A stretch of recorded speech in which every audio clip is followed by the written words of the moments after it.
এই ভিডিওতে জানবো আমরা তেতো ফলের উপকারিতা।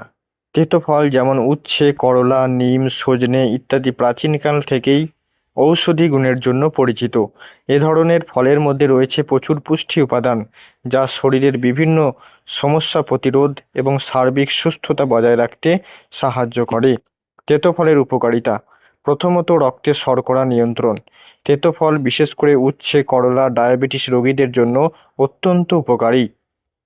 এতে থাকা সক্রিয় উপাদানগুলি রক্তে শর্করার মাত্রা কমাতে সহায়ক।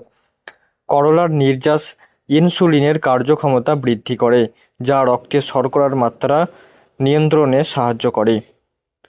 দ্বিতীয়ত, লিভারের স্বাস্থ্য সুরক্ষা। তেতো ফল লিভারের জন্য একটি প্রাকৃতিক টনিক হিসাবে কাজ করে। এটি লিভারকে ডিটক্সিফাই করতে এবং এর কার্যক্ষমতা বৃদ্ধি করতে সহায়ক। তেতো ফলের মধ্যে থাকা অ্যান্টিঅক্সিডেন্ট লিভারের কোষগুলোকে ক্ষতিকর টক্সিন থেকে রক্ষা করে।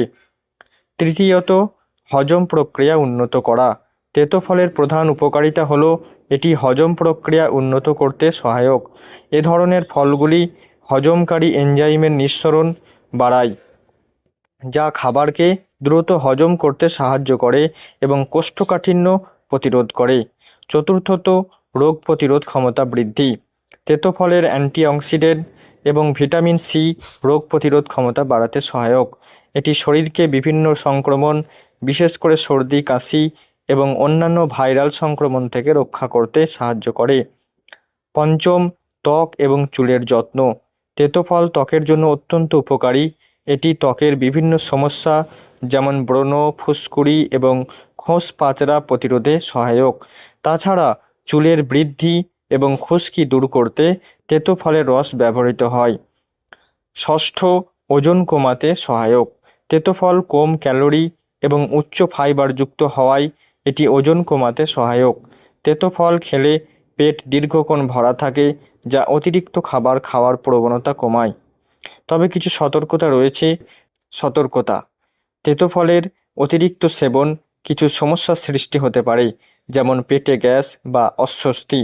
তাছাড়া গর্ভবতী নারী এবং শিশুদের জন্য তেতো ফলের পরিমাণ নিয়ন্ত্রণে রাখা উচিত। তেতো ফল তার স্বাদে তেতো হলেও এর স্বাস্থ্য উপকারিতা অসীম।